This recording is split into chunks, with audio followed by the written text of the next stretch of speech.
여기에 덧붙여서 감시자들에서는 여전히 우리 주변 곳곳에 횡행하는 갑질에 관해서 좀 심도 있는 논의를 해보려고 합니다. 지난해 7월이었죠. 직장 내 괴롭힘 방지법이 시행이 됐지만 반년이 지난 지금도 많은 이들이 갑질로 고통을 받고 있습니다. 최근 경남에서도 갑질 관련 사건, 사고들이 연이어 발생하면서 이제 사회 문제로 대두되고 있는데요. 그래서 준비한 오늘의 감시 리스트는 직장 갑질 금지법 있으나 마나입니다. 실제로 국민 대다수가요. 이 법 시행 이후에도 별로 달라진 게 없다 이렇게 느끼고 있다면서요. 일단 간단하게 말씀드리면 우리나라 국민 대다수 중에 10명 중에 7명 이상이 갑질이 심각하다라고 인식을 하고 있고요. 예. 국무조정실 여론조사 결과도 85.9%가 우리 사회의 갑질이 심각하다고 응답을 했습니다. 자세히 보면은 여성 30대 가정주부가 갑질이 심각하다고 인식을 했고 남성 50대 그리고 블루칼라에서 갑질 피해를 가장 많이 받았다라고 응답을 했습니다. 그리고 원인을 보니까 권위주의 문화, 예. 그리고 개인 윤리 의식이 부재하다. 이런 사회 현상적인 부분이 63.4%를 차지했고요. 처벌이 미흡하다. 그다음에 제도상의 허점이 있다. 이런 시스템적인 문제들이 뒤따랐습니다. 그리고 유형으로 보면 폭언이나 폭행, 부당한 업무 지시, 불리한 계약 조건, 강요, 그다음에 사적인 용무를 지시했다라는 유형이 있고요. 그다음에 어디에서 그러면 가장 많이 갑질이 빈번하게 일어났나 보니까 직장의 상하관계가 24.8%고요. 예. 그리고 본사하고 협력업체가 24%입니다. 그러니까 수직적 관계가 있는 곳에서 약 50% 정도가 일어났다. 가장 큰 문제는 이러한 법 시행 전후에 교육을 받았냐라는 응답에서 교육을 받았다라는 게 31.2%입니다. 얼마 안 되네요. 예, 받지 않았다가 68.8%이기 때문에 10명 중 7명은 받지 않았다는 것이기 때문에 이 제도적인 허점이 아직까지 있다. 그래서 법의 실효성이 좀 모자란 거 아니냐라는 비판을 받을 수밖에 없을 것 같습니다. 네, 도내에서 일어난 가장 최근 사건부터 좀 짚어볼까요? 창원 경상대병원은 이 말을 꼭 덧붙여야 됩니다. 또 시끄러워요. 예, 지금. 제가 볼 때는 예. 이 도를 넘어도 좀 한참 넘었다 이렇게 생각이 좀 들고요. 예. 갑질한 내용을 보면 참 기가 막힙니다. 폭언은 말할 것도 없고 폭행까지 일삼았거든요. 그러니까 팔뚝이나 등짝을 때리기도 했고 예. 심지어는 이제 정강이를 걷어차기도 했다고 해요. 그러니까 의사들이 이제 갑질이 이루어진 곳이 신생아 중환자실인데 여기에는 이제 20분의 그 간호사 선생님들이 일을 하신다고 해요. 그 중에서 갑질 때문에 3분이 이미 사직서를 지금 제출을 했고 예. 그다음에 한 분이 또 사직을 할 예정이라고 합니다. 곧 있어 이제 징계위원회가 열릴 건데 이 징계위원회가 열린다 하더라도 의사가 의사를 징계를 하기 때문에 제가 볼 때는 제19 감사기가 이루어질 가능성이 꽤 높다고 이렇게 보고 있고 병원이라는 곳이 의사 중심으로 돌아오는 것은 맞는데 그래도 간호사 선생님이 없으면 병원은 운영이 되지가 않잖아요. 그러니까 갑질 의사들이 보면 자부심이 굉장히 강한 것 같습니다. 그리고 근의식도 강하고 우월의식도 강한 것 같은데 그들이 말하는 자부심은 우리가 볼 때는 오만에 가깝다 이렇게 생각이 들고 있고요. 지금 대학에서 잘 나가는 학과 인기학과 중에 하나 간호학과입니다. 거의 10대 1, 20대 1 가깝게 이렇게 경쟁률이 올라가고 있는데 지금 이 갑질 의사의 행위가 우리 간호학 학생들의 꿈을 짓밟지 않느냐 이런 생각까지 들고 있습니다. 해당 의사들의 폭언 어떤 내용이었는지 저희가 녹취 파일을 입수했는데요. 듣고 이야기 이어가 보도록 하겠습니다.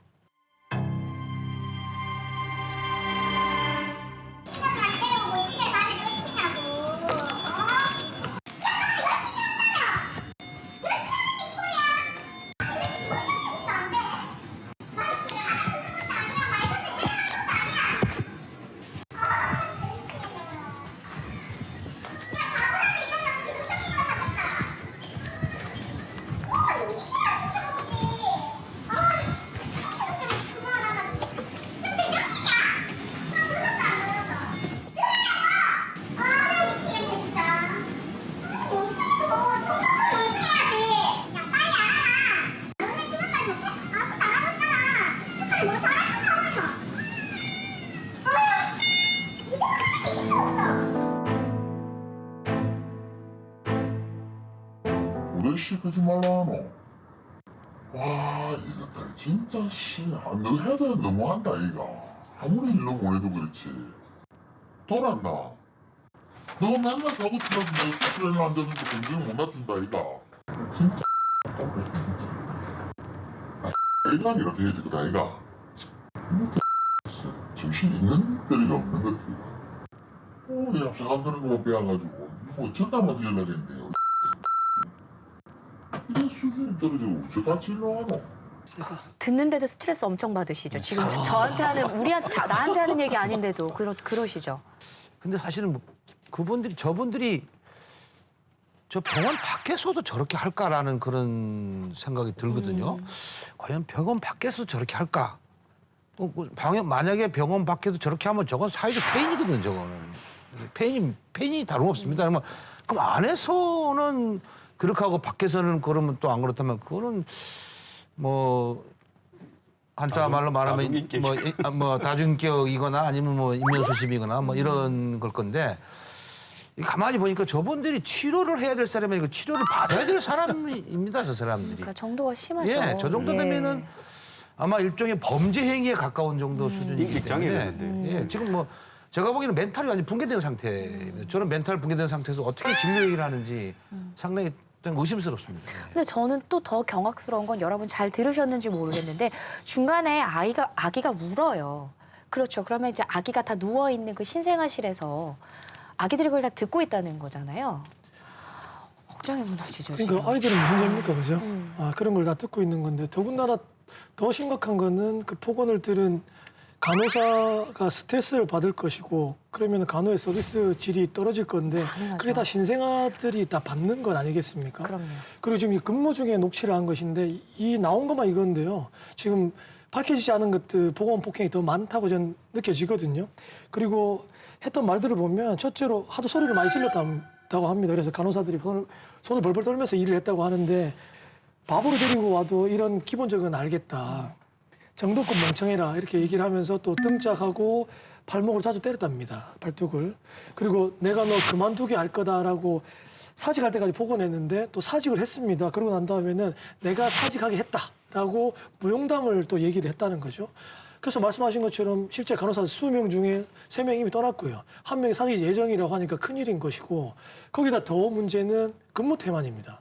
이 의사가 주말이나 밤에 응급 상황이 많지 않습니까? 네. 그런데 응급 상황에서 일을 미루고 환자 안 받는다고 해가지고 출근을 안 했답니다. 그러니까 간호사한테 이 처방을 내라고 카톡으로 지시를 했다는 거죠. 그러니까 담당 교수가 없어가지고 응급처치를 못 받은 상황이 너무나 많아졌으니 제가 볼 때는 간호사뿐만 아니고 창원에 계시는 시민분들도 많은 피해를 입으셨겠다라고 판단할 수밖에 없는 거죠. 쭉 그 진술서를 보니까 이게 산부인과 소속의 비의사는 툭 하면 나가라 뭐 이렇게 이야기를 했고 그다음에 수준이 떨어져서 같이 일 못하겠다. 그다음 또 신발 소리가 거슬린다. 또 인상이 안 좋으니 안경을 써라. 뭐 이런 말을 서슴지 않았다고요. 굉장히 모욕적인 발언인데 더 큰 문제는 뭐냐면 이러한 모욕적인 발언을 환자나 보호자 앞에서 스스럼 없이 갑질 의사가 했다는 거예요.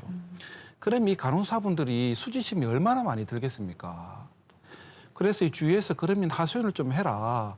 뭐 누군가에 좀 알려라 이렇게 네. 이야기를 하니까 간호사분들도 정말 도움을 받고 싶은데 결국 내가 이게 병원에 알려봤자 이 의사분들은 뭐 가벼운 징계를 받고 또다시 복직을 할 것이고 그렇게 되면 내가 또 얼굴을 마주대면서 어떻게 일을 할 수 있겠느냐. 맞아요.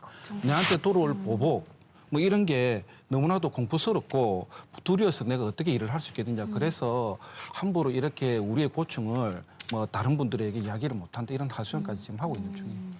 일단 제일 중요한 거는 의사들의 저런 갑질들은 간호사를 비롯해서 의료기사 등등 물리치료사 이런 분들이 정신적으로 또는 육체적으로 굉장히 충격을 받게 되게 돼 있고 그런 상태가 지속이 되면은 일단 뭐 스트레스, 뭐 스트레스성 또는 우울증이 걸릴 것이고 또 공황장애 이런 게 걸릴 것이고 결국에는 그래 되면은 정상적인 이런 의료 행위나 환자를 봉사하는 행위를 할 수가 없는 이런 상태가 도달하게 되는 거죠.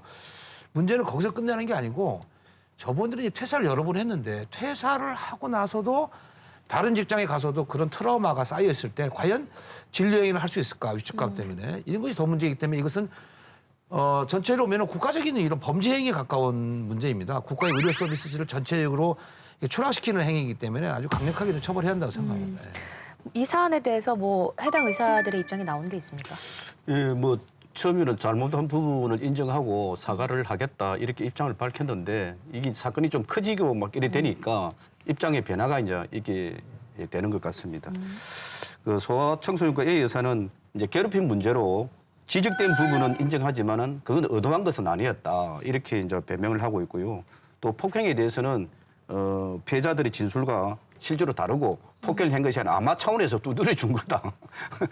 이렇게 바뀌고 이거 산부인과 B 여사 같은 경우도 자기가 했던 그 폭언에 대해서는 완강히 부인을 하면서 피해자들이 이야기하는 저런 단어들은 자기가 평소에 쓰는 단어가 아니다. 이렇게 이야기를 하고 있습니다. 그러나 뭐 아시다시피 4년 전에도 폭언과 갑질을 통해서 징계를 받은 바가 있고 이런 이 차원 경상대 병원은 이 갑질 행태는 어제 오늘의 일이 아니었는데 이런 갑질에 대해서 제가 볼 때 이 의사들이 실제로 뭐 인성 교육이나 다른 치료를 좀 받아야 되지 않을까 이런 생각이 실제로 듭니다. 예. 치료 대상입니다. 치료 대상이고 네. 아까 V실에 나오는 그 말하는 장면 있지 않습니까? 그거 그대로 녹음해서 경상대 병원에서 그 다 틀었으면 좋겠어요. 다 틀어갖고 그 환자들이 다 느끼고 아 이런 병원이 이런 병원이기 때문에 간호사들에게 그럼 오히려 더 용기를 들 수 있는 행위가 될 수 있거든요. 한번 다 공개하는 게 어떻겠나 싶어요. 지금 감시자들에서 모든 도민들에게 공개하고 있어요. 병원에서 직접 틀어야 됩니까? 직접. 네. 그 특히 이제 갑질한 그 산부인과 의사는 2016년도 그 회식 자리에서 그 성추행을 해가지고 또 징계를 한번 받은 바가 있어요. 그 여직원에게 강제로 이맞춤을 시도했다가 그 징계를 받았는데 네. 그 정직 3개월 받았습니다. 그 공직사에서 정직은 중징계에 해당합니다. 그러니까 갑질 의사가 그 국립대 소속이니까 예. 공무원 신분이거든요. 정직을 받게 되면 일단 이제 승진이 누락될 가능성이 크고 승진이 일정 부분 그 기간 동안에 쉽지가 않아요. 그런데 이분이 이제 복직한 이후 얼마 있지 않아 가지고 부교수에서 정교수로 승진을 했다는 거예요. 이 대학사에서 정교수라는 위치는 굉장히 좀 의미가 다릅니다. 이 정교수를 우리는 테뉴어 교수라고 부르는데 이 정교수를 받고 나면 이제 정년이 보장이 돼요. 그 대학사에서 정년이 이제 그 65세거든요. 만 예. 65세까지 이제 보장이 된다는 소리거든요. 그러니까 정직을 받고도 65세 정년을 보장을 받았으니까 너무 참 뭐 있을 수 없는 사실이고 갑질한 또 성추행한 그 의사도 문제지만은 징계위원회에 참석했던 동료 의사, 선배 의사도 저는 문제라고 보고 그다음에 승진을 허락해준 대학 당국도 문제가 아닌가 이렇게 생각을 하고 있습니다. 그러면 정년 65세가 보장되면 65세 될 때까지 계속 저런다는 얘기잖아요. 안 고치면. 그렇죠. 만 65세니까 67세까지겠죠. 문제네. 빨리 고쳐야겠네. 그러니까 주변에서 아니 그걸 왜 참고 있어라고 간호사분들한테 얘기를 나누는 게 별로 와닿지 않았던 게 이런 구조와 뭐 징계를 받아도 돌아와서 승진하는 거 보니까 정말 막막하셨을 것 같습니다. 그럼에도 불구하고 좀 용기를 내신 건데 이게 그냥 한 병원의 얘기다 이렇게 볼 수 있을까요? 아니면 구조적 문제도 짚어봐야 할 것 같아요. 네, 맞습니다. 이런 일들이 전 사회적으로 많이 이제 퍼져 있음에도 불구하고 왜 시정이 안 되는 것인가 이렇게 좀 생각을 해보면은 이게 의사들에 대해서 어떤 환상적인 어떤 사회 인식 구조가 있는 것 같아요. 저 사람들은 생명을 구하는 사람들이니까 좀 더 이렇게 스트레스를 받으니까 저러리 하고 또 넘어가주는 이런 사회적 분위기 이런 것들이 좀 있는 것 같고 더 중요한 거는 이런 의사들 이렇게 의사들이 양성되는 체계 안에서의 어떤 갑질 문화, 특히 이런 폭행 문화라든가 조폭 문화가 마치 상속 자산처럼 대물림되고 있다는 이런 구조입니다. 이런 구조들을 끊어줘야 되는데 그게 당연한 것처럼 관행처럼 교육처럼 이어지고 있다는 게 또 문제인 것 같고요. 그다음에 병원 내에서는 지금 의료행위를 할 수 있는 사람은 의사하고 간호사뿐이었고 나머지는 이제 또 복잡하게 많은 사람들이 있습니다. 간호조무사도 있고 물리치료사, 뭐 방사선사 이런 분들이 굉장히 많거든요. 이런 분들이 대한민국 의료체계, 의료법체계 내에서는 독립적 의료행위를 못하게 돼 있습니다. 의사만이 독립적 의료행위를 할 수 있기 때문에 나머지는 당연히 부수적으로 종속적 행위를 따라갈 수밖에 없는 법체계에 대해서도 문제가 좀 있다는 것이죠. 예. 가장 큰 문제는 이 징계를 누가 내리느냐가 문제거든요. 그러니까 의사가 그러한 불행한 일들을 저질러도 마찬가지로 그걸 판단하는 게 바로 의사입니다. 그러니까 정교수를 자르기가 지금 쉽지 않거든요.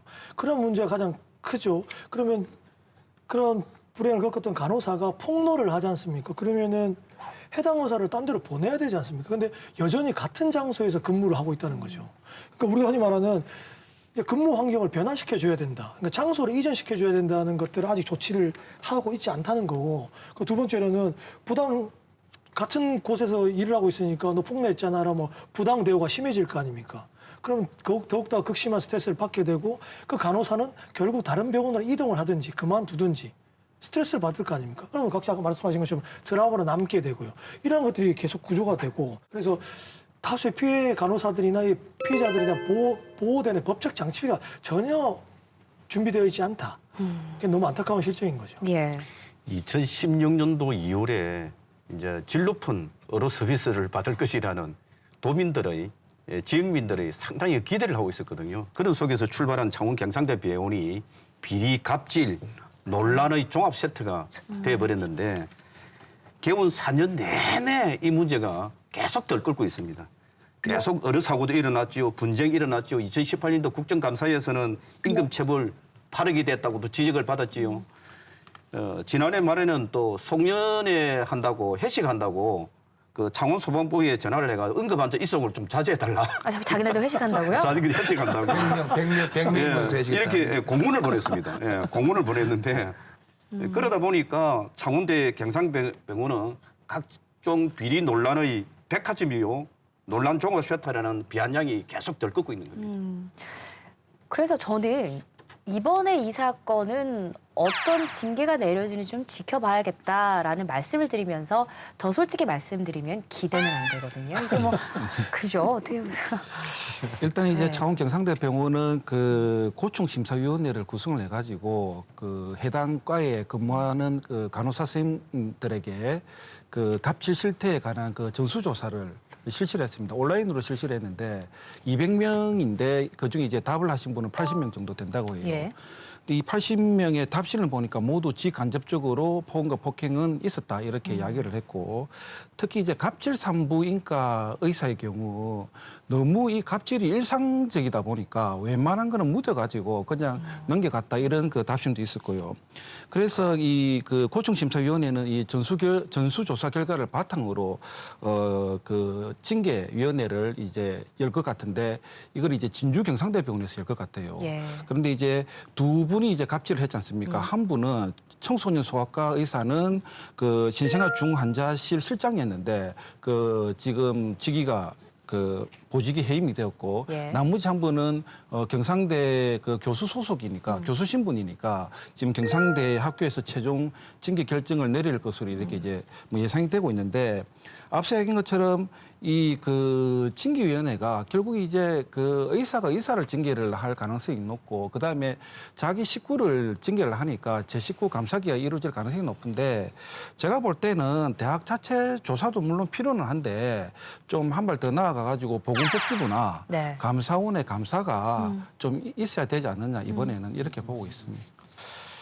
일단 1월 15일 날 개최됐던 경상대병원, 창원 경상대병원 고충심사위원회 결과는요. 이 두 의사를 진주 경상대병원 특별인사위원회에 넘겨서 징계를 논의하기로 했다. 이 결정사항입니다, 지금. 대단한 결정이네요. 그러니까 인사위원회 지금 결정이 넘기라고 그런 거죠. 그렇죠. 네. 결정이 여기서 결정한 걸로 알았는데 네. 그 결정이 넘기겠다는 게 결정이고 이런 거죠. 그러니까 결국 이거는 시간을 끌겠다는 얘기밖에 안 잠잠해질 때까지. 그래서 이제 감시자리에서는 한 몇 번 더 다뤄야 될 것 같아요. 예. 저는 이 문제를 이렇게 어떤 사회 문화적 현상으로만 이렇게 자꾸 바라볼 필요는 없다. 그렇게 바라봐서도 안 된다고 생각을 하는데 저는 솔직히 말씀드리면은 지금 진행되고 있는 검찰 개혁보다 의료 개혁이 더 힘들 거다 이렇게 생각을 합니다. 이게 검찰도 사실 거의 조폭 수준의 조직 체계 문화지만 이제 의료 안에 벌어지는 이 문제는 그보다 훨씬 더 높은 수준의 조폭 수준의 체계를 갖고 있거든요. 그래서 이거는 아마 검찰 개혁 다음에 손을 댄다면 의료 개혁 쪽으로 의료 개혁이 완성이 되면 아마 대한민국이 정말 민주주의가 완성된 나라가 되지 않겠나 싶은 생각이 들어지고요. 그래서 이번 경상대병원의 문제는 그 우리 병원 용어로 시술이 아니고 수술을 해야 될 이런 상황입니다. 그 몇 가지를 좀 수술할 사항을 좀 정리해 보면요. 첫 번째는 이제 법제도 문제인데 그건 아까 말씀하신 대로 이게 노동 관련 법들을 좀 개정을 해야 됩니다. 좀 더 개정을 해서 이런 상황이 발생, 노동부에 직접 조사할 수 있도록 이렇게 해야 되는 거고 두 번째는 뭐냐면 그 안에 있는 감사인데요. 이 감사가 사실은 이 정권의 어떤 보훈인사로 가는 분들이잖아요. 이 법에 보면은 감사의 기능이 회계감사입니다. 업무감사도 들어있어요. 이번에 상황 발생했을 때 감사한테 얘기해야 될 것 같아요. 업무 감사해라 이것에 대해서 감사 기능을 해야 돈을 받으려면 감사를 해야 될 거 아닙니까? 그런 부분이 좀 필요한 것 같고요. 세 번째는 뭐냐면은 노동조합인데요. 저는 노동조합이 쉬쉬해서는 안 된다고 봅니다. 이게 간호사들이 스트레스를 받기 때문에 안으로 정리하려고 하는 순간 이 문제는 또다시 아까 그 갑질 의사가 65세까지 또 갑질하게 만드는 상황이 만들기 때문에 우리 노동조합이 이것을 밖으로 나와야 한다는 생각이 듭니다. 사회 이슈화 시켜야 된다. 좀 불편하더라도 그래야 한다는 생각이 들고 그렇게 됐을 때 저는 시민사회가 의료개혁에 대한 미투 운동이 전개되지 않겠느냐. 이제 이런 네. 것들이 종합적으로 이루어져야 이런 중대한 갑질 행위가 중단되지 않겠나 싶은 생각이 듭니다. 예. 이어서 할 얘기는요. 갑질 때문에 또 스스로 목숨을 끊은 사건입니다. 지난 11월이었습니다. 부산 경남 경마공원에서 말을 타던 기수가 내부 문제 고발을 하면서 스스로 목숨을 끊었는데요. 문제는 아니 그런 일이 있었어라고 사실 놀라운 게 아니라 아니 도대체 몇 번째야? 언제까지 이럴 거야라는 안타까움이랄까요? 참 그렇네요. 그러니까 벌써 7명째입니다. 이게 지금 예. 부산 경남 경마공원에서만 개장 2005년 됐는데 그 이후로 지난 7월에 이런 일이 6명째가 됐는데 12월에 이제 문중원 고 기수가 예. 안타까운 선택을 하면서 7명째가 됐죠. 사망자 중에 4명이 기수고 3명이 마필 관리사입니다. 이 왜 죽음을 선택했겠습니까? 이 마사의 안에 있는 다단계 갑질이나 행포, 이 부조리를 자신의 죽음으로써 이제 알린 것이거든요.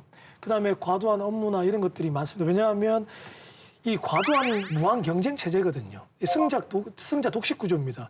상금도 가져가야 되기 때문에 그다음에 여기는 나중에 말씀드리겠지만 기수는 특수고용자입니다. 그래서 어떠한 기본급이나 이런 것들이 없습니다. 혜택을 받지 못하는 사각지대에 있기 때문에 이분들이 죽음으로써 그것을 알려 있지 않느냐라고 생각을 하죠. 예. 그래서 슈퍼을입니다. 슈퍼을. 그래서 이 사건을 알기 위해서는 그 경마 계약 구조를 아셔야 되는데 좀 굉장히 좀 복잡합니다. 이 계약 구조는 이제 마주, 조교사, 기수, 마피 관리사로 이렇게 이제 다단계 형태로 이루어져 있고 수직 구조로 이제 계약이 이루어져 있거든요. 그러니까 첫 단계가 이제 마주와 조교사가 그 경주마 위탁 계약을 체결합니다. 그 다음은 이제 조교사는 그 기수와 말 관리사와 이제 마필 관리사 계약을 체결하는데 그 조교사는 기수와는 기성 계약을 맺고 그 다음에 마필 관리사와는 이제 고용 계약을 맺습니다. 좀 이걸 이제 프로야구와 조금 비교해 보면 쉽게 뭐 제가 예를 들어 보면 마세는 이제 KBO라고 보시면 되고 예. 마주는 구단주고요. 그 다음에 조교사는 단장 겸 감독이고 기수는 선수, 마필 관리사는 구단 직원이에요.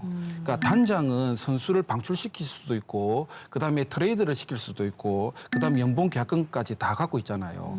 그리고 이제 직원들의 인상 문제까지 다 관여를 하고 있고 그 다음에 감독은 선수들을 출장시킬 수 있는 그런 권한을 갖고 있지 않습니까?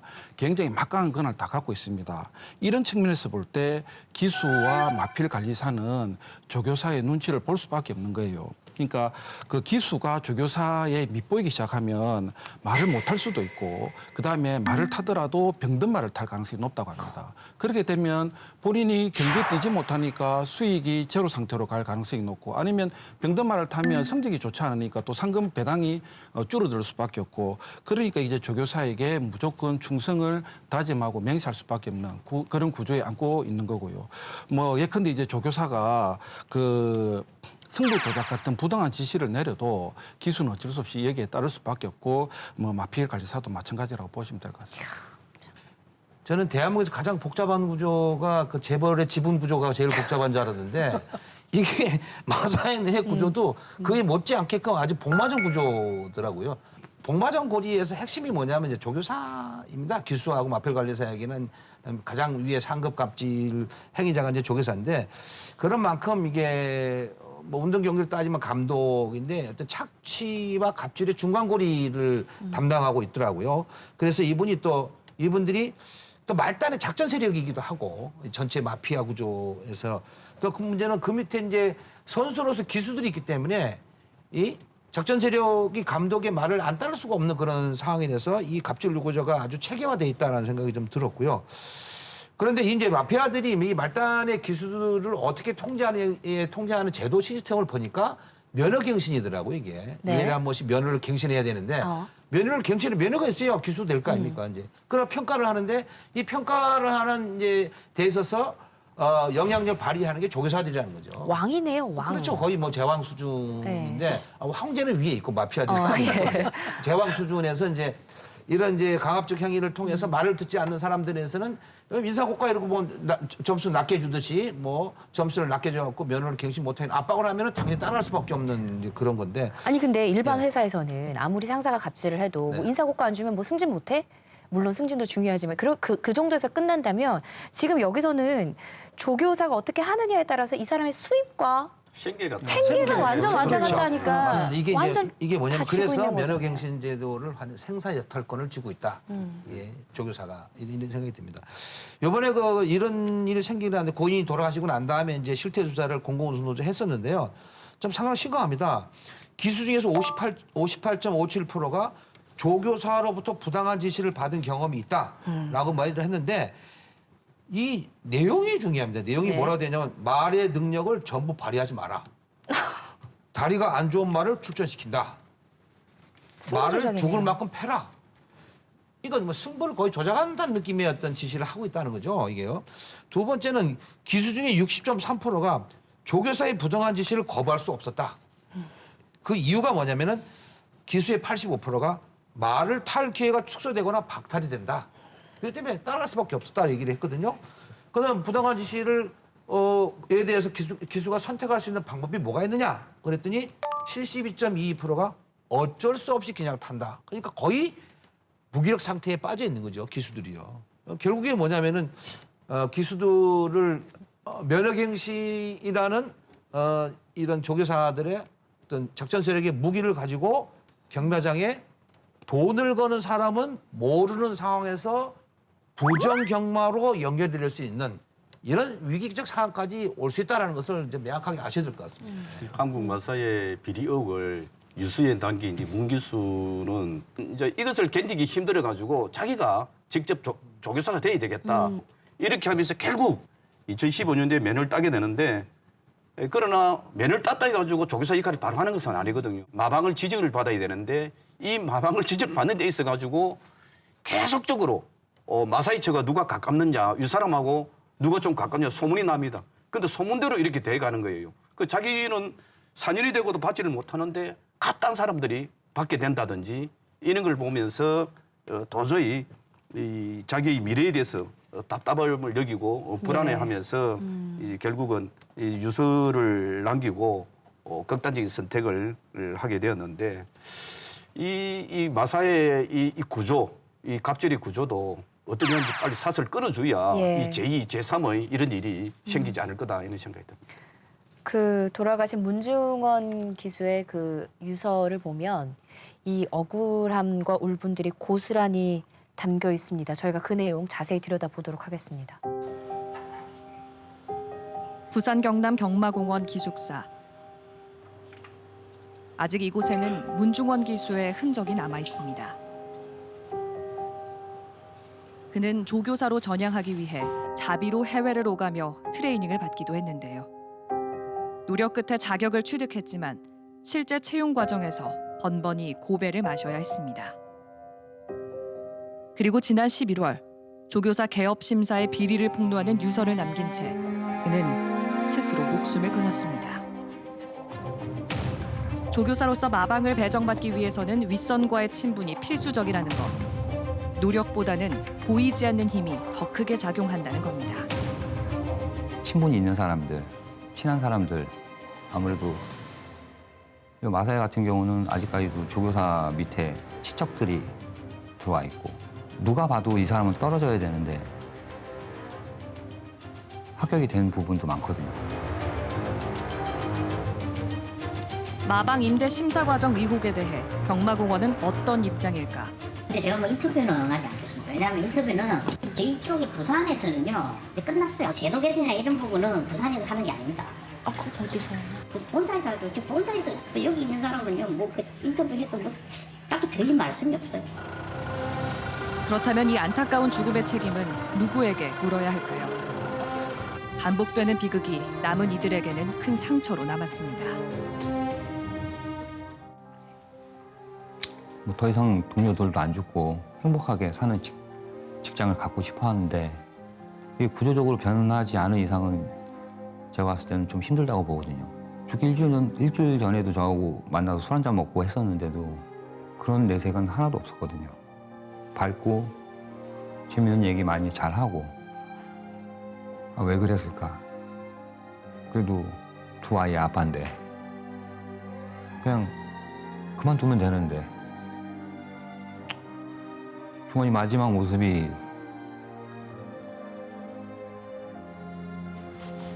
한 손에는 딱 애들이 그린 그림 잡고 있었거든요. 그러니까 마지막까지 애들 생각한 것 같아요, 보면요. 애들 그림을 손에 쥐고 간 거 보면은.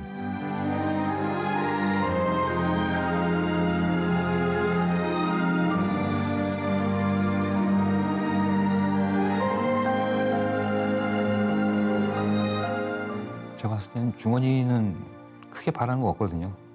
왜 내가 조교사 시험에 떨어졌는지, 마방 대본을 못 받았는지 저희가 이제 해줄 수 있는 건 그거를 밝혀서 중원이가 편하게 갈 수 있게끔 그게 될 때까지 저희는 투쟁을 해야죠.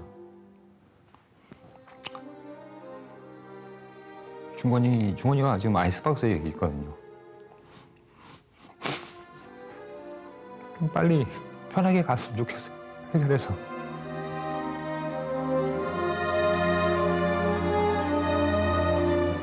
문중원 기수가 세상을 떠난 지 50여일째.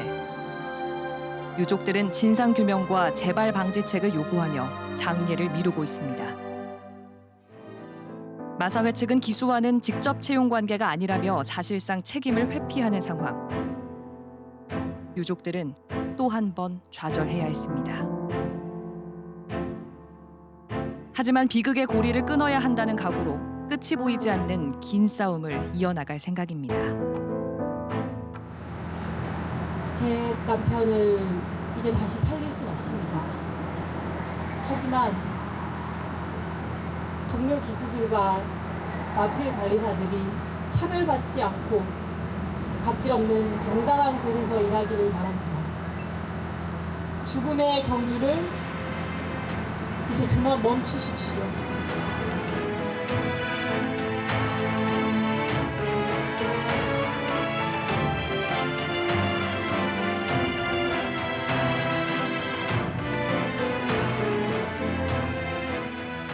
그 유가족분들에게 깊은 위로의 말씀과 함께 참 이런 비극적인 사고가 일어난 이후에 항상 드릴 수 있는 말씀은 좀 지켜보겠다, 관심을 갖겠다 이런 말씀인데 좀 지켜야겠다 그 말을 그런 마음이 절로 들었습니다. 이 구조적 문제를 반드시 해결을 해야겠네요.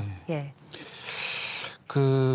오늘이 우리 녹화하는 날이 고 문중원 기수의 49제라고 합니다. 그래요? 그래도 뭐 그 해결 기미가 전혀 보이지 않고 있고 이분이 그 유서에 보면 제일 억울하게 그 밝힌 부분이 뭐냐면 그 갓 면허를 딴 사람도 1년도 안 된 사람도 마방을 받더라는 거예요. 실제 이제 문중원 기수는 그 마방 대부 심사에서 외부 위원들로부터는 평가가 굉장히 좋게 받았습니다.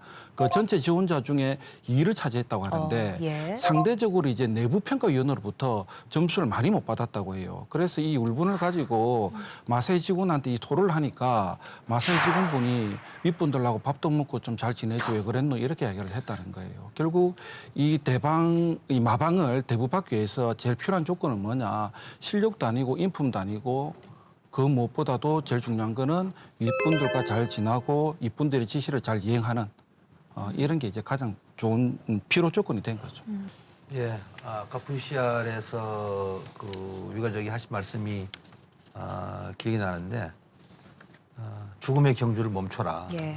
이제 이 얘기가 사실 뭐 가장 본질적인 얘기인 것 같아요. 왜 죽음의 경주인 것인지에 대해서 사실 이게 이제 부산 경마공원이 유독실이 지금 이제 자살 사건이 많고 갑질이 많은 이유를 근원을 따져보니까 흔히 말하면 우리 대한민국의 이게 말산업 중에서 이제 경마산업이 주축을 하고 있는데 이 경마산업을 끌고 가고 있는 마사회의 경영 방침이 선진 경마라는 어떤 이런 경영 방침입니다. 여기서부터 모든 것이 파생하고 있는데 이 선진 경마라는 것은 뭐 속된 말로 비교하면 옛날에 그 전두환 독재 정권 시절에 선진조국 해가지고 계속 사람 때려잡는 체계로 갔잖아요.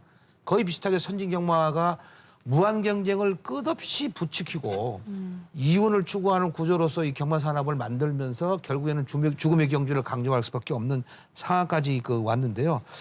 이게 부산 경마공원이 거기에 선두에 섰다고 그럽니다. 이 선진 경마의 경영 받침에서. 그래서 2005년 이후부터 총 지금까지 7명의 기수와 마필 관리사가 억울하게 돌아가셨는데 무한 경쟁 체제, 죽음까지 이루는 경쟁 체제 이것을 부산 경마공원이 앞장서서 했기 때문에 이런 문제가 생겼다고 보여집니다. 그러다 보니까는 결국에는 부산 경마공원에서 소속되어져 있는 직원은 아니지만 네. 특수고용 노동자로서 개인 사업자로 되어 있는 기수들이 가져가고 있는 수익 구조가 완전 천차극과 극으로 돼버렸다는 그렇군요. 겁니다. 많이 받는 사람은 1,000만 원, 적게 받는 사람은 300만 원 정도였는데 이 개인 사업자이기 때문에 이 300만 원 안에서 보험료 내야 되죠, 자기 관리해야 되죠, 치료받아야죠. 이게 다 들어간다는 말이에요. 그러니까 결국에는 최저임금 수준이 안 되는 생계곤란 지경까지 도달한 사람들이 22.4%나 된다는 얘기가 지금 이번 조사 결과에 나왔거든요.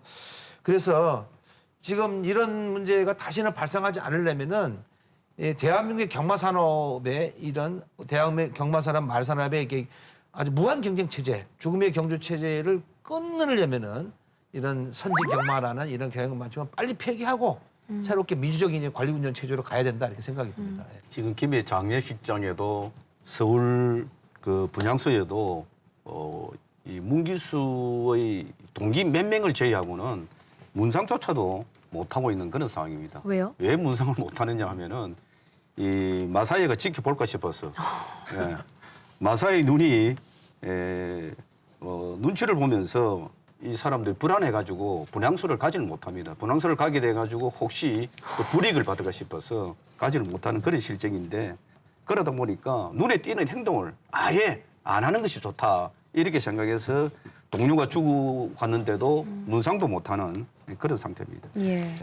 이 마사회장 거의 다 정치권에서 내려꽂은 낙하산 인사입니다. 특히 이제 대통령이 직접 내려꽂는 낙하산 인사라고 해도 과언이 아니거든요. 그러니까 선거 보훈 인사라고 보시면 되는데 연봉도 상당합니다. 한 기본금, 성과금 다 합치면 2억 정도 가까이 돼요. 예. 그러니까 낙하산 인사다 보니까 임기 중에 마사회 조직에 대해서 별 관심이 없어요. 그냥 한번 거쳤다 가는 그런 자리로 인식을 하는 게 대부분이고 그 역대 회장 중에 어느 누구도 기수나 마필 관리사의 죽음에 대해서 언급한 사람은 거의 없고요. 그다음에 사후 조치라든지 또 경마 피라미드 구조를 개선하기 위해서 혁신적인 방안을 내놓은 사람이 아무도 없습니다. 우리가 이런 점을 조금 유의 깊게 살펴볼 필요성도 있고 그다음에 이 기수는 개인 사업자하고 똑같거든요. 그렇다 보니까 노조 결성 자체가 쉽지가 않아요. 그래서 이 부분도 조금 시급히 해결해야 될 과제가 아닌가 이렇게 생각을 하고 있습니다. 네. 괴롭힘 금지법이 만들어지고 시행이 될 때만 해도 이제 좀 우리가 달라지지 않겠느냐라는 기대가 있었는데 저희가 지금 말씀드리는 건 이제 그 이후의 사건들, 불거진 사건들이어서 뭐라 그럴까요? 좀 실망도 큰 것 같습니다. 보완이 좀 돼야 될 것 같아요. 지금은 실효성이 없습니다. 네, 정말 솔직히 말씀드려서 실효성이 없고 있으나 마나한 법입니다. 왜냐하면 고용부가 이것을 만들었을 때도 처벌이나 이런 것들도 자체적으로 사업자에서 알아서 해라라고 하는 게 기본적으로 전제에 깔려 있는 것이거든요. 그래서 정말 실효성이 조금 없다라는 게 모든 분들의 이야기고요. 이 괴롭힘 금지법이 되려면 3가지 조건을 충족을 해야 됩니다. 그러니까 관계상 우위에 있어야 된다. 그러니까 직위, 나이, 성별, 근속 연수, 노조 가입 여부, 정규직 여부 이들을 통해서 내가 우위를 가지고 이용을 해서 피해자가 신체적이나 정신적 고통을 받아야만 되고 예. 그리고 근무상 환경을 악화시켜야 된다. 그리고 마지막으로는 업무상 적정 범위를 넘어야 한다라고 하는 거거든요. 근데 업무상 적정 범위를 넘어야 한다는 규정이 없습니다. 이게 규정이 나온 게 사회통념에 따라 판단한다 하거든요. 사회통념이라는 것은 술자리, 호칭, 식사자리 너무나 많은 통념, 그다음에 세대가 다르고 지역이 다르고 계층이 다르고 이 사회통념을 어떻게 한 기준으로 만들 수가 없기 때문에 실효성이 없다는 말이 나오고 가장 중요한 아까 처벌 규정이 없다. 예. 그리고 아까 맹점이잖아요. 위반 규정이 나오면 피해자가 사용자에게 신고하도록 돼 있습니다. 사장님한테 가서 하라는 거잖아요. 대표이사가 괴롭히면은 대표이사한테 신고해야 되는데 이거 어떻게 합니까? 대표이사한테 당하면. 예, 그러니까 맹점인 거죠. 이거 어떻게 할 수가 없는. 근데 제가 사장님한테 사장님을 고발하겠습니다. 사장님. 저한테 신고를 해야 되는 거죠. 그러니까요. 대표한테. 네. 그리고 가장 중요한 것은 5인 미만 사업자는 이건 적용이 안 됩니다. 이런 맹점이 곳곳에 숨어 있기 때문에 보완이 시급하다. 그래서 법 개정 다시 한번 이루어져야 된다라는 생각뿐입니다. 저는. 예. 제가 어저께 그 직장 갑질 119라는 이제 민간 공익단체의 그 갑질 행위를 신고하고 이런 상담하는 채팅방이 있어요. 그 가입을 해서 봤는데 이런 문구가 딱 나옵니다. 이분이 이제 당사자인데 사용자가 괴롭힘을 직접 행하면 법적 처벌을 받는 게 있지 않나요? 라고 물어보니까 변호사님이 없습니다. 그럼 직장 내 괴롭힘은 버려야겠네요. 이게 현실이거든요. 처벌 규정이 없다니까. 당사자들이 느끼는 거예요. 그러니까 이 변호사님 뭐라 하냐면은 모욕죄하고 명예훼손죄로 고발하는 게 낫겠습니다. 이렇게 된단 말이에요. 이게 현실적인 법 이제 상황인데 그래서 이게 법 개정 문제가 이렇게 사회적으로 많이 제기가 되면은 이제 문재인 대통령이 한번 해야 될 필요가 있습니다. 이제는 맨날 노동존중 올해도 노동존중 또 했거든요. 이 정도는 해야 노동존중에 잘했다는 얘기를 들을 거라고 저는 생각이 되어지고요. 뭐 이제 직장 내 괴롭힘 금지법이 제정이 되고 시행돼 6개월 조금 넘은 그 상황입니다. 딱 6개월 됐구나 이제. 그런데 직장갑질 119에서 5대 긴급과제를 딱 6개월째 되는 날 발표를 했는데 아까 했던 얘기가 다 들어가 있습니다. 그중에서 심각하게 보는 게 뭐냐면요. 사용자와 친인척의 친인척이 있습니다. 갑질을 회사 말고 노동부 신고하도록 해야 된다. 이런 거고요. 두 번째가 조사를 해태하고 늑장 처리하고 보복하는 거 역시 회사 말고 노동부 신고하게 된다. 이거 하고 그다음에 원청에서 갑질도 회사 말고 노동부 신고해야 된다. 사례를 다 정확히 잘 잡았습니다. 그다음에 4인 이상 사업장, 4인 이하 사업장도 해야 된다라고 하고 마지막으로는 노동부를 계약해야 된다. 이게 긴급까지 5가지로 이제 직장갑질 119에서 제시를 했거든요. 단지 하나 긍정적인 지점이 있습니다. 올해 와서 이제 이건 잘했다고 생각합니다. 2020년 1월 16일부터 직장 내 괴롭힘으로 퇴사할 경우에 실업급여를 받을 수 있습니다. 이게 주요하게 올해 그나마 바뀐 내용이다라고 말씀을 드리겠습니다. 예. 참 더 이상은 일터에서 돌이킬 수 없는 상처를 받거나 누군가가 목숨을 잃었다는 뉴스는 들려오지 않았으면 합니다. 아직 갈 길은 멀지만 그래도 조금씩은 변화가 있길 기대하면서 대표 감시자 4분과는 여기서 인사 나누도록 하겠습니다. 오늘도 열띤 감시 고맙습니다.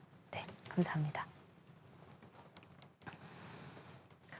직장 내 갑질 제보를 받아온 시민단체가 괴롭힘 금지법이 시행된 지난해를 돌아보며 선정한 속담이 있습니다.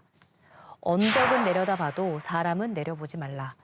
너무나 당연한 이 말을 우리는 얼마나 잘 새기고 또 실천하고 있는지 되돌아봐야겠습니다.